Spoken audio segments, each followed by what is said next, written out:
सुप्रभात दर्शक बंधु। आज अक्टोबर 1 तारिख बुधवार। चलंतु नजर पकाइबा आज देश विदेश प्रमुख खबर गुड़िक किंतु ता पूर्व जदि आपण माने आम वीडियो को लाइक करना आम वीडियो को लाइक करी कमेंट रे जय जगन्नाथ लिखंतु। सर्वकालीन निम्न स्तर रे पहुंचिला टंका चिंतारे निवेशक। अमेरिकीय डॉलर तुलन में टंका मूल्य सोमवार रेकर्ड ह्रास पाई। टंका मूल्य 7 पैसा कमी 1 डॉलर मूल्य 88 टंका 79 पैसा रे पहुंची। वैश्विक वाणिज्य रे अनिश्चितता एवं भारतीय आईटी सेवा रप्तानी उपरे अमेरिका वीजा देय वृद्धिर प्रभाव को नहीं निवेशक माने चिंतारे थिबारु टंका सर्वकालीन निम्न स्तर को खसी जाइथिबा फॉरेक्स ट्रेड रो माने कहचंती। तेबे अक्टोबर 1 रे भारतीय रिजर्व बैंक बैठक में मुद्रा नीति संपर्कित निष्पत्ति नियाजिबाकु थिबा बेले एहा टंका और सरकारी बॉन्ड को प्रभावित करिपारे बोली आशा करा जाउछि। सोमवार इंटर बैंक फॉरेन एक्सचेंज रे कारबार आरंभ रे डॉलर तुलन में टंकार मूल्य 28 टंका 69 पैसा रहितला परे एहा अस्थायी भावे 88 टंका 79 रे स्थिर रहितला। तेबे गत शुक्रवार डॉलर तुलन में टंकार मूल्य 88 टंका 72 पैसा रहितला। गुरुवार कारबार शेष बेलू टंकार मूल्य 88 टंका 76 रहितला। तेबे दुर्बल घरोई बजार एवं अशोधित तैल मूल्य वृद्धि जोगु टंका आहुरी दुर्बल हेबो बोली आशंका करा जाउछि। राजधानी रे नाबालिकांकु दुष्कर्म अभियोग मुह न खोलिबा पई देइथिले हत्या धमक। राजधानी रे नाबालिकांकु अपहरण परे दुष्कर्म अभियोग। दुष्कर्म परे ब्लैकमेलिंग मुह खोलिले हत्या करने देथिले धमक। केवल सेतिक नुहे दीर्घ दिन धरी अभियुक्तंकर 4 सहयोगी देउथिले मानसिक निर्यातना। एभली संगीन अभियोग आसीछि कमिशनरेट पुलिस को। नाबालिका जनक डीसीपी निकट रे देइथिबा लिखित अभियोग अनुसार गत 8 जनवरी 2024 रे नाबालिका ट्यूशन सारी घर को फेरिथिबा बेले नयापल्ली अंचलरू एक कार अपहरण करथिला अभियुक्त। गाड़ी भितर थिबा तार सहयोगी एही अपहरण रे सहयोग करथिले। कार रे पुरी बाईपास रोड को ने निशा देई बलपूर्वक दुष्कर्म करथिबा अभियोग करछंती नाबालिका। परे दुष्कर्म कथा प्रकट कले फोटो वीडियो भाइराल सह हत्या धमक देथिबा अभियोग करछंती नाबालिका जनक, जाकु नै एबे तदंत करूछि पुलिस।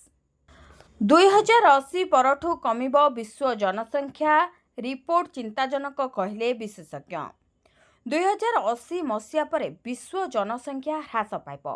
से पर्यंत लोकंक संख्या वृद्धि पाइब और प्राय 10.8 बिलियन बा 10,080 कोटी रे पहुंचब जनसंख्या। मिलित जातिसंघर एक रिपोर्ट अनुसार 2100 सुधा विश्व रे 10 कोटी लोक कमिबे। विशेषज्ञ माने विश्व जनसंख्या ह्रास को एक चिंतार कारण बोली कहते। 2022 रे विश्व जनसंख्या 800 कोटी रे पहुंची, जहाँ एक शताब्दी पूर्व तुलन में 4 गुण अधिक अच्छी। भारत भली देश में जनसंख्या वृद्धि मध्य एक प्रसंग पलटि। अन्यपक्षे जापान तार जनसंख्या वृद्धि पर संघर्ष करुछि। भल खबर होछि अति कम रे आगामी 55 वर्ष पर्यंत लोकंक संख्या ह्रास पाइब नाही। तेबे दुनिया रे कम लोक रहिबा भी एक समस्या अटे। यह मुख्यतः धनी विकसित देश मानकरे देखाजिबो, जेउठारे महिला शिक्षा और अन्यान्य अधिकार जनसंख्या ह्रासर मुख्य कारण हेबो। बढ़ुवा समानता और सुजोग सहित महिला माने शिशु जन्म करने अपेक्षा क्यारियर बाछिबार संभावना अधिक रही। अन्य एक कारण हेउछि जीवन यापनर मूल्य वृद्धि। सबकिछि महंगा हेबा सहित लोक माने संतान जन्म करने को आग्रही नुहंती। जो माने संतान जन्म न करने को पसंद करती सेमानक उपरे टिकस लागू करने को मध्य केतेक परामर्श दियंती, जदिओ एही धारणा को अजुक्तिकर बोली कहुछि। उप मुख्यमंत्री प्रभाती परिडांक सूचना ग्रामांचल रे लोकंक घरे रहिबे पर्यटक। ग्रामांचल रे लोकंक घरे रहिबे पर्यटक फल ग्रामांचल रे बढ़िबो रोजगार। एथिलागी कार्यकारी हेबो ओडिशा होमस्टे प्रतिष्ठा योजना 2025। 2029-30 आर्थिक वर्ष पर्यंत 5 वर्ष पर कार्यकारी हेबो एही योजना। एने सूचना दैछंती पर्यटन मंत्री प्रभाती परिडा।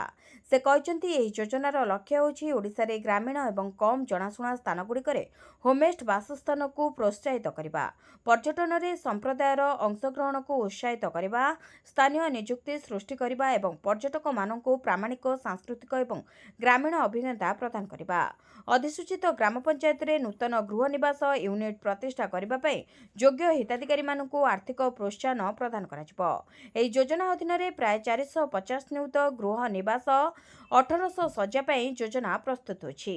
ओडिशा होमस्ट प्रतिष्ठा योजना 2025 लक्ष्य होछि ओडिशार ग्रामीण और कम जनाशुना स्थानगुड़िक होमस्ट बासस्थान को प्रोत्साहित करबा। तेबे एही योजना अधीन प्राय 450 नियुत गृह निवास 800 शज्या ପାଇଁ योजना प्रस्तुत होछि। तेबे 18 वर्षରୁ अधिक बयसर एक वैध आधार कार्ड एवं एक आधार लिंक बैंक अकाउंट थिबो एवं कोनोसी आईन अनुसार दोषी साब्यस्त होई नथिबो सेमाने योजनार लाभ पाइबाको योग्य हेबे। नाल्कोरे चाकरी देवा नारे बड़ दुर्नीति स्वतंत्र सीबीआई टीम रो अतर्कित चढ़ाऊ। चाकरी पछरे बड़ दुर्नीति घंटा घंटा धरी घांटिला सीबीआई। सकाळू सकाळू भुवनेश्वर स्वतंत्र सीबीआई टीम रो अतर्कित चढ़ाऊ करा जायथिला। नाल्कोरे चाकरी कराई देवा नारे बड़ केलेंकारी होइतिबा नै अभियोग पाइबा परे भुवनेश्वर नाल्को ऑफिस रे पसे कागजपत्र जांच करिथिला तदंतकारी टीम। किछि कर्मचारी को झाड़बुआ जेराम सह बहुत गुड़िए दस्तावेज जांच करी जबत करा जायछि। तेबे 20 रु ऊर्ध्व लोकंकु चाकरी कराई देबाकु कहि जाल कागजपत्र किंबा टंका कारबार बड़ घोटाला होइतबा संदेह करिछि टीम। तेबे सीबीआई एही कथा जानिबा परे दुर्नीति रे लिप्त दलाल काम अटकाई दैछन्ति। तेबे दलालଙ୍କ समेत बहु कर्मकर्ता माने हाथ बारिशीर गंध पाई एही रेड करा जाउथबा सीबीआई पक्षरु विशेष सूत्ररू जना पड़िथिला। लद्दाख हिंसा पछरे सरकारी प्रतिश्रुति 2019 रे देइथिले प्रतिश्रुति बिगुड़ुछि लद्दाख स्थिति विशेषकर लद्दाख युव एवं छात्र जहाकू जेनजी बोली कहुछि सेमाने पूर्ण राज्यर मान्यता दाबी करे हिंसक प्रदर्शन करुछन्ति। हजार हजार जेनजी सड़क उपरकू ओह्लाइछन्ति। सेमानकर प्रमुख दाबी हेउछि लद्दाख को पूर्ण राज्यर मान्यता अभियोग रहिछि। तेबे 2019 रे जेतेबेले लद्दाख को स्वतंत्र केन्द्रशासित अंचल बोली घोषणा करागला सेतेबेले लद्दाखवासी को विशेष अधिकार दियाजिबो सांविधानिक सुरक्षा मध्य प्रदान कराजिबो। हेले 6 वर्ष बीती जाइथिले भी लद्दाखवासी को केंद्र सरकार प्रतिश्रुति नारे प्रतारणा करछन्ति। दीर्घ 6 वर्ष परे धैर्यहरा होई पड़िछन्ति लद्दाखर जेनजी पिला। आउ सामाजिक कर्मी सुमन वांगचुक नेतृत्व में सड़क को ओह्लाई हिंसक प्रदर्शन करछन्ति। बीएसएफ रो गाड़ी पोड़िछन्ति। बीजेपी कार्यालय रे निया लगाई दैछन्ति। एबे लद्दाख रो स्थिति कोन रहिछि ताकु नै चिंतार अछन्ति समस्ते। लद्दाख को पूर्ण राज्यर मान्यता मिले बोली एही दाबी होछि। लद्दाख को 6ठ अनुसूचित रे शामिल करा जाऊ। लोह एवं कारगिल को लोकसभा आसन घोषणा करा जाऊ। जनजाति को आदिवासी मान्यता मिले बोली दाबी करिसेंति जेनजी। एही सब दाबी को नै हिंसक प्रदर्शन हेबा परे सरकार जनताଙ୍କ दाबी उपरे विचार करिबा परिवर्ते सामाजिक कर्मी सोनम वांगचुक को गिरफ्त करिसेंति। तांको निर्देश रे परिचालित होइतबा किछि एनजीओ को बयान मध्य करा जायछि। सरकार अभियोग करिसेंति कि सोनम वांगचुक नेतृत्व रे हिंसक प्रदर्शन करा जाउथला। यास वांगचुक चलाउथबा एनजीओ को विदेशी फांठी मिलुथला। एठारे कहबाकू चाहू जे एनजीओ गुड़िक बेसरकारी हेले से की प्रकार कार्य करुछि टंका केउठ आसुछि ता उपरे नजर रखिबा सरकारक काम। बिक्री होइजिबो कि आरसीबी ललित मोदी देले बड़ संकेत। कौन रॉयल चैलेंजर्स बैंगलोर बिक्री हेबाकू जाउछि कि एबे एही प्रश्न चर्चा रे रहिछि। कारण आईपीएल आरंभ करिबारे प्रमुख भूमिका ग्रहण करितबा ललित मोदी एक गुरुत्वपूर्ण अपडेट दैछन्ति। से जेउ संकेत दैछन्ति ताहा सुचाई देउछि कि एही आईपीएल 2025 चैंपियन दल एबे जणे नूतन मालिक खोजुछि। ललित मोदी ताको सोशल मीडिया हैंडल माध्यम रे एही सूचना शेयर करछन्ति। या व्यतीत से या मध्य कहछन्ति जे वर्तमान एही फ्रांचाइज रे निवेश एक लाभदायक चुक्ति एवं नूतन निवेशकଙ୍କ ପାଇଁ एक भल सुजोग होई पारे। तेबे ललित मोदी इंस्टाग्राम रे लिखिसंति जे पूर्वरु केवल आरसीबी विक्रय विषय रे गुजब थिला किंतु एबे देखा जाउछि जे मालिक माने सेमानक बैलेंस शीट रु आरसीबी को हटाई या को विक्रय करबा को निष्पत्ति नेछंती। से आउर मध्ये लिखिसंति जे मु निश्चित जे एही दल एक फ्रांचाइज भाबरे विक्रय पई संपूर्ण उपलब्ध हेबो। एक प्रमुख विश्वस्तरीय पांठी किंबा सार्वभौम पांठी एथिरे निवेश करि परिबो। से आउर मध्ये कहचंती एठाकारु भल निवेश सुजोग आउ किछि होई परिबो नाही। जो माने आरसीबी को किनिबे मु सेमानंकु शुभकामना जणाउछि। क्रूर तालिबानी को निष्ठुर शासन अफगानिस्तान रे मोबाइल नेटवर्क सो इंटरनेट बंद।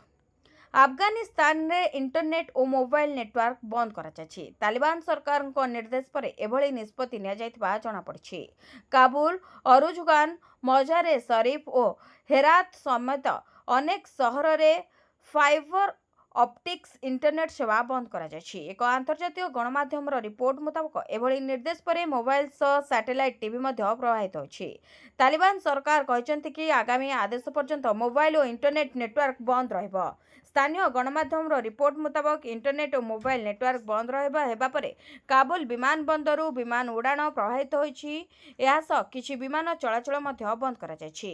ଏହା ପୂର୍ବରୁ କନ୍ଧାର, ବଲ୍ଖ, ଅରୁଜଗାନ ଓ ନିମରୋଜରରେ ବି ଫାଇବର ଅପ୍ଟିକ୍ସ ନେଟୱାର୍କ ବନ୍ଦ କରାଯାଇଥିଲା। ହେଲେ ଏବେ ପୁରା ଦେଶରେ ଇଣ୍ଟରନେଟ୍ ଓ ମୋବାଇଲ ନେଟୱାର୍କକୁ ବନ୍ଦ କରିଦିଆଯାଇଛି। ବିହାର ଏସ୍ଆଇଆର୍ ପରେ ଚୂଡ଼ାନ୍ତ ଭୋଟର ତାଲିକା ପ୍ରକାଶିତ। ବିହାରରେ ଚାଲିଥିବା ସ୍ୱତନ୍ତ୍ର ଭୋଟର ତାଲିକା ସଂଶୋଧନ ପ୍ରକ୍ରିୟା ସମାପ୍ତ ହେବା ପରେ ଚୂଡ଼ାନ୍ତ ଭୋଟର ତାଲିକା ପ୍ରକାଶ ପାଇଛି। ତାଲିକାରେ ପ୍ରାୟ 14 ଲକ୍ଷ ନୂଆ ଭୋଟର ଯୋଡ଼ି ହୋଇଛନ୍ତି। ଭୋଟରମାନେ ନିର୍ବାଚନ କମିଶନଙ୍କ ପକ୍ଷରୁ ପ୍ରଦାନ କରାଯାଇଥିବା ଲିଙ୍କ ମାଧ୍ୟମରେ ଭୋଟର ତାଲିକାରେ ସେମାନଙ୍କ ନାଁ ଦେଖିପାରିବେ। ତେବେ ନିର୍ବାଚନ କମିଶନଙ୍କ କହିବା ଅନୁଯାୟୀ ଯେକୌଣସି ଭୋଟର ସେମାନଙ୍କର ଏପିକ୍ ନମ୍ବର ଅର୍ଥାତ୍ ଭୋଟର ପରିଚୟ ପତ୍ର ସଂଖ୍ୟା ପ୍ରବେଶ କରି ଭୋଟର ତାଲିକାରେ ସେମାନଙ୍କର ନାମ ଯାଞ୍ଚ କରିପାରିବେ। ଫର୍ମ 6 ପୂରଣ କରିଥିବା ଏବଂ ପରିଚୟ ପ୍ରମାଣପତ୍ର ପ୍ରଦାନ କରିଥିବା ଲୋକଙ୍କ ନାମ ମଧ୍ୟ ତାଲିକାରେ ଅନ୍ତର୍ଭୁକ୍ତ କରାଯାଇଛି। ରାଜ୍ୟରେ ଏସ୍ଆଇଆର୍ ଚାଲିଥିବା ସମୟରେ କଂଗ୍ରେସ ସମେତ ଅନ୍ୟ ବିରୋଧୀ ଦଳମାନେ ଏହାକୁ ବିରୋଧ କରିଥିଲେ। ଭୋଟର ତାଲିକାରୁ ବୈଧ ଭୋଟରମାନଙ୍କର ନାମ କଟାଯାଇଥିବା କଂଗ୍ରେସ ଅଭିଯୋଗ କରିଥିଲା। ଏହା ବିରୋଧରେ କଂଗ୍ରେସ ସୁପ୍ରିମକୋର୍ଟରେ ଅଭିଯୋଗ କରିଥିଲା। ତେବେ ସୁପ୍ରିମକୋର୍ଟ କେତେକ ସର୍ତ୍ତ ସହିତ ଏସ୍ଆଇଆର୍କୁ ଅନୁମତି ଦେଇଥିଲେ। ଚାଷ କରିଥିଲେ ଆଦିବାସୀ, ପାଣି ଛଡ଼ାଇଦେଲେ ଡ୍ୟାମ୍ କର୍ତ୍ତୃପକ୍ଷ।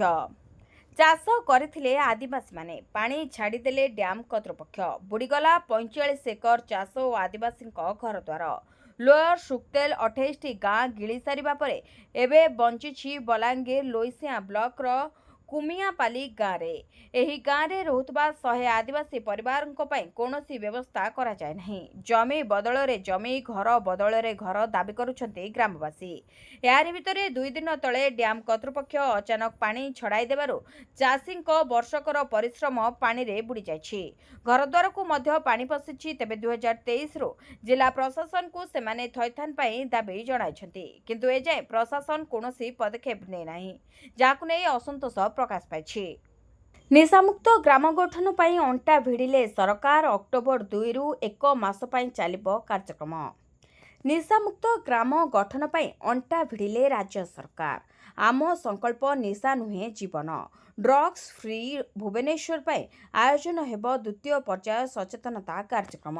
ମଦ୍ୟପାନ କରି ଗାଡ଼ି ଚାଳନା ବିରୋଧରେ ସ୍ୱତନ୍ତ୍ର ଅଭିଯାନ ଚଳାଇବା ପାଇଁ ଆର୍ଟିଓଗୁଡ଼ିକୁ ନିର୍ଦ୍ଦେଶ ଦିଆଯାଇଛି। ତେବେ ରାଜ୍ୟ ସରକାରଙ୍କ ନିଶା ଅପବ୍ୟବହାରର ବିପଦକୁ ମୁକାବିଲା କରିବା ଏବଂ ଏକ ସୁସ୍ଥ, ନିରାପଦ ଏବଂ ନିଶାମୁକ୍ତ ସମାଜକୁ ପ୍ରୋତ୍ସାହିତ କରିବା ପାଇଁ ଅବକାରୀ ବିଭାଗ ସ୍ୱତନ୍ତ୍ର ସଚେତନତା ଏବଂ ପ୍ରବର୍ତ୍ତନ ଅଭିଯାନର ଦ୍ୱିତୀୟ ପର୍ଯ୍ୟାୟ ଡ୍ରଗ୍ସ ଫ୍ରି ଭୁବନେଶ୍ୱର ଆୟୋଜନ କରିବ। ତେବେ ଆସନ୍ତା ଅକ୍ଟୋବର 2 ତାରିଖରେ ସଚେତନତା ଅଭିଯାନର ଦ୍ୱିତୀୟ ପର୍ଯ୍ୟାୟ ଶୁଭାରମ୍ଭ କରିବେ ମୁଖ୍ୟମନ୍ତ୍ରୀ ମୋହନ ଚରଣ ମାଝୀ। ଅକ୍ଟୋବର 2ରୁ 1 ମାସ ପାଇଁ ଚାଲିବ କାର୍ଯ୍ୟକ୍ରମ। ପ୍ରଚାର ସମୟରେ ବାର୍ତ୍ତା ପ୍ରସାର ପାଇଁ ପିଆର୍ ଏବଂ ଡିଡବ୍ଲ୍ୟୁ ବିଭାଗ ରାଜ୍ୟର ସମସ୍ତ ଗ୍ରାମ ପଞ୍ଚାୟତ ଏବଂ ପଞ୍ଚାୟତ ସମିତିକୁ ସାମିଲ କରାଯିବା। ପ୍ରତ୍ୟେକ ଗ୍ରାମ ପଞ୍ଚାୟତରେ 2 ଅକ୍ଟୋବରରେ ଗ୍ରାମସଭାର ଏକ ସ୍ୱତନ୍ତ୍ର ବୈଠକ ଡକାଯାଇ ନିଶା ସମସ୍ୟା ଉପରେ ଆଲୋଚନା କରାଯିବାର କାର୍ଯ୍ୟକ୍ରମ ରହିଛି। ତେବେ ନିଶାମୁକ୍ତ ଗ୍ରାମ ଗଠନ ପାଇଁ ପ୍ରୟାସ କରିବାକୁ ଗ୍ରାମ ପଞ୍ଚାୟତମାନଙ୍କୁ ଉତ୍ସାହିତ କରାଯିବ। ସଫଳ ଗ୍ରାମ ପଞ୍ଚାୟତକୁ ସ୍ଥାନିତ କରାଯିବ ଏବଂ ତାପରେ ଶ୍ରେଷ୍ଠ 3 ଗ୍ରାମ ପଞ୍ଚାୟତକୁ ପୁରସ୍କାର ଘୋଷଣା କରାଯିବ। କ୍ୱାଟାରେ ବଡ଼ ଧରଣର ଆତ୍ମଘାତୀ ବିସ୍ଫୋରଣ, 10ରୁ ଊର୍ଦ୍ଧ୍ୱ ମୃତ୍ୟୁ ଆଶଙ୍କା। ପାକିସ୍ତାନର କ୍ୱେଟା ସହର ଏକ ବଡ଼ ବିସ୍ଫୋରଣରେ ଥରି ଉଠିଛି, ଯେଉଁଥିରେ ଅନେକ ଲୋକଙ୍କର ମୃତ୍ୟୁ ହେବାର ଆଶଙ୍କା ରହିଛି। ବିସ୍ଫୋରଣରେ ଅନେକ ଲୋକ ଆହତ ହୋଇଛନ୍ତି। ତେବେ କ୍ୱେଟା ହେଉଛି ପାକିସ୍ତାନର ବେଲୁଚିସ୍ତାନ ପ୍ରଦେଶର ରାଜଧାନୀ। ବେଲୁଚିସ୍ତାନ ସ୍ୱାସ୍ଥ୍ୟ ବିଭାଗର ସଚିବ କହିଛନ୍ତି ଯେ ବୋମା ବିସ୍ଫୋରଣ ଯୋଗୁଁ କ୍ୱେଟା ଡାକ୍ତରଖାନାଗୁଡ଼ିକରେ ଜରୁରୀକାଳୀନ ପରିସ୍ଥିତି ଘୋଷଣା କରାଯାଇଛି। ସମସ୍ତ ଡାକ୍ତର, ପାରାମେଡିକାଲ କର୍ମଚାରୀ, ନର୍ସ ଇତ୍ୟାଦିଙ୍କୁ ଡ୍ୟୁଟିରେ ରହିବାକୁ ନିର୍ଦ୍ଦେଶ ଦିଆଯାଇଛି। ପାକିସ୍ତାନୀ ଗଣମାଧ୍ୟମ ରିପୋର୍ଟ ଅନୁସାରେ କ୍ୱେଟାର ଜରଘୁନ ରୋଡ୍ ନିକଟରେ ଏହି ବୋମା ବିସ୍ଫୋରଣ ଘଟିଥିଲା। ବିସ୍ଫୋରଣରେ ଅତି କମ୍ରେ 10 ଜଣଙ୍କର ମୃତ୍ୟୁ ହୋଇଥିବା ଏବଂ ଅନେକ ଆହତ ହୋଇଥିବା ସୂଚନା ମିଳିଛି। ବେଲୁଚିସ୍ତାନ ସ୍ୱାସ୍ଥ୍ୟ ବିଭାଗର ମିଡିଆ ସଂଯୋଜକ କହିଛନ୍ତି ଯେ ଆହତମାନଙ୍କୁ ସିଭିଲ ହସ୍ପିଟାଲ ସମେତ ବିଭିନ୍ନ ହସ୍ପିଟାଲରେ ଭର୍ତ୍ତି କରାଯାଇଛି। ବୋମା ବିସ୍ଫୋରଣର ଏକ ଭିଡିଓ ମଧ୍ୟ ସାମ୍ନାକୁ ଆସିଛି, ଯେଉଁଥିରେ ଏକ ବ୍ୟସ୍ତବହୁଳ ରାସ୍ତାରେ ହଠାତ୍ ଏକ ଶକ୍ତିଶାଳୀ ବିସ୍ଫୋରଣ ହୋଇଯାଇଛି, ଯାହା ରାସ୍ତାରେ ଥିବା ଅନେକ ଲୋକଙ୍କୁ ଆଘାତ କରିଥିଲା। ତେବେ ମିଡିଆ ରିପୋର୍ଟ ଅନୁସାରେ ଏହା ଏକ ଆତ୍ମଘାତୀ ବିସ୍ଫୋରଣ ଥିଲା। ଉଲ୍ଲେଖଯୋଗ୍ୟ ଯେ ସେପ୍ଟେମ୍ବର 4ରେ କ୍ୱେଟାରେ ଏକ ରାଜନୈତିକ ରାଲି ସମୟରେ ହୋଇଥିବା ବୋମା ବିସ୍ଫୋରଣରେ 15 ଜଣଙ୍କ ମୃତ୍ୟୁ ହୋଇଥିଲା ଏବଂ 30ରୁ ଅଧିକ ଆହତ ହୋଇଥିଲେ। ଏସ୍ଆଇ ପ୍ରଶ୍ନପତ୍ର କେଳେଙ୍କାରୀ ଘଟଣା କାହାର ରହିଛି ସମ୍ପୃକ୍ତି, ହେବ କ୍ରାଇମବ୍ରାଞ୍ଚ ତଦନ୍ତ।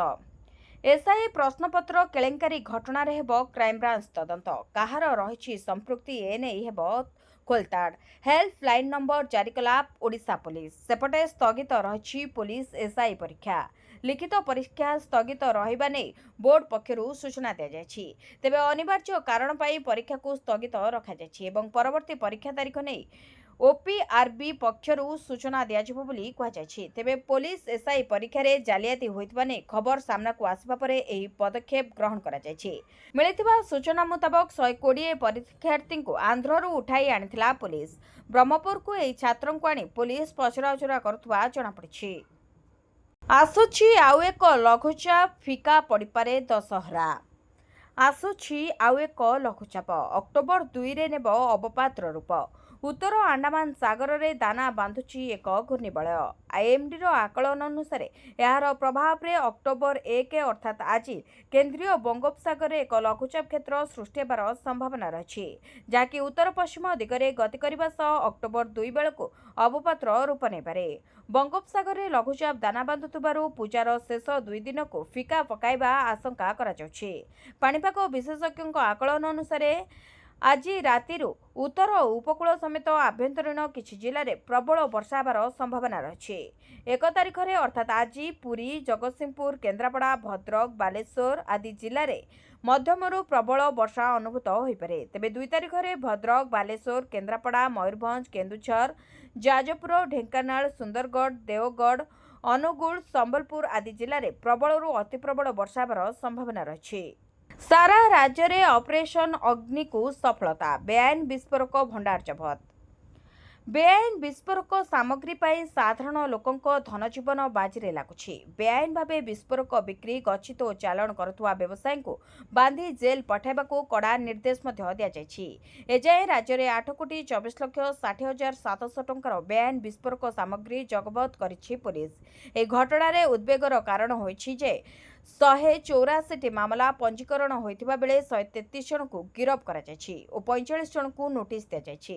ପୋଲିସ ଡିଜି ୱାଇବି ଖୁରାନିଆଙ୍କ ନିର୍ଦ୍ଦେଶକ୍ରମେ ରାଜ୍ୟବ୍ୟାପୀ ଅଗ୍ନି ନାମରେ ଏକ ସ୍ୱତନ୍ତ୍ର ଅଭିଯାନ ଗଲା 14ରୁ 27 ତାରିଖ ଯାଏଁ ଚାଲିଥିଲା। ଏହି ଅଭିଯାନରେ ରାଜ୍ୟରେ ବେଆଇନ ଭାବେ ବିସ୍ଫୋରକ ସାମଗ୍ରୀ ଏକାଠି କରିବା, ଚାଲାଣ କରିବା ଏବଂ ବିକ୍ରି କରିବାକୁ ନଜରରେ ରଖାଯାଇଥିଲା। ଏବେ ପାର୍ବଣ ଋତୁ ଚାଲିଥିବା ବେଳେ ଅକ୍ଟୋବରରେ ଦୀପାବଳି ଉତ୍ସବ ଆୟୋଜିତ ହେବାକୁ ଯାଉଛି। ଏହି ଚଢ଼ାଉରେ ଅନୁଗୁଳ ଜିଲ୍ଲାରେ 17ଟି ବେଆଇନ ବିସ୍ଫୋରକ ସାମଗ୍ରୀ କାରବାର ଜନିତ ମାମଲା ରୁଜୁ ହୋଇଥିବା ବେଳେ 5,730 କେଜି ବିସ୍ଫୋରକ, ଗୋଟିଏ ଗାଡ଼ି ଜବତ ହୋଇଛି। ତେବେ ଜବତ ବିସ୍ଫୋରକ ସାମଗ୍ରୀର ମୂଲ୍ୟ ହେଉଛି 1,50,00,000 ଟଙ୍କା। ଏଥିରେ 13 ଜଣ ଅଭିଯୁକ୍ତ ଧରାପଡ଼ିଛନ୍ତି। ବିଜୟଙ୍କ ରାଲିରେ ଦଳାଚକଟା ଘଟଣା ଅନୁଧ୍ୟାନ ପାଇଁ ହେମା ମାଳିନୀଙ୍କ ନେତୃତ୍ୱରେ ପହଞ୍ଚିଲା ଏନ୍ଡିଏର 8 ଜଣିଆ ଟିମ୍। ଏନ୍ଡିଏର 8 ଜଣିଆ ଟିମ୍ ତାମିଲନାଡୁ କରୁରରେ ପହଞ୍ଚିଥିଲେ। ଏହି ପ୍ରତିନିଧିମାନେ କରୁର ଦଳାଚକଟା ଘଟଣାର ଅନୁଧ୍ୟାନ କରିଥିଲେ। ସାଂସଦ ହେମା ମାଳିନୀଙ୍କ ନେତୃତ୍ୱରେ ଯାଇଥିବା ପ୍ରତିନିଧିମାନେ ଅକ୍ଟୋବର 2 ତାରିଖ ପର୍ଯ୍ୟନ୍ତ ସେଠାରେ ରହି ଅନୁଧ୍ୟାନ କରିବେ।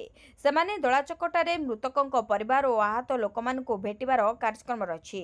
ଗତ ରବିବାର ତାମିଲନାଡୁର କରୁରରେ ଟିଭିକେ ନେତା ଥାଲାପତି ବିଜୟଙ୍କ ରାଲିରେ ଦଳାଚକଟା ହୋଇଥିଲା। ଏଥିରେ 41 ଜଣ ପ୍ରାଣ ହରାଇଥିଲେ ଓ ବହୁ ଲୋକ ଆହତ ହୋଇଛନ୍ତି।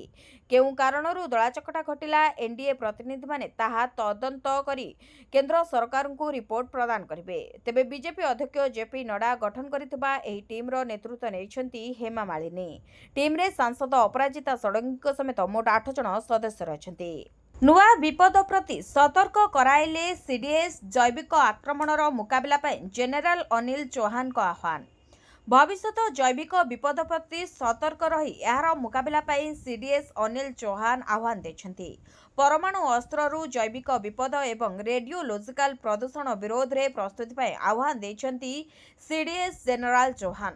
सामरिक नर्सिंग सेवार 100तम प्रतिष्ठा दिवस कार्यक्रम में भाषण देते राष्ट्रपति निस्वार्थ सेवा पाई से सामरिक नर्सिंग सेवार प्रशंसा करते सशस्त्र बाहिनीर मिलित कार्यक्रम उपरे से गुरुत्व देते तेबे जैविक विपद प्रति सतर्क रुह बोली कहते सीडीएस जनरल अनिल चौहान को आह्वान मुकाबला पाई सीडीएस को आह्वान रही परमाणु अस्त्रु जैविक विपद रेडियोलोजिकल प्रदूषण होउछि यार मुकाबला पाई प्रस्तुत रहबाकू आह्वान दिया जायछि तेबे सशस्त्र बाहिनीर मिलित कार्यक्रम उपरे गुरुत्व देथिले श्रीजुक्त आह्वान 17 वर्ष परे गुमर फिटिला 26/11 मुंबई आतंकवादी आक्रमण घटना को नहीं बड़ खुलासा वरिष्ठ कांग्रेस नेता तथा तत्कालीन केंद्र गृहमंत्री पी चिदंबरम को कहवा अनुसार 26/11 आक्रमणर प्रतिशोध नेबाकू तांको मनरे चिंता आसीथिला एपरिकी से तत्कालीन प्रधानमंत्री मनमोहन सिंह तथा सरकार बहु नेतृवृंदों सह आलोचना करथिले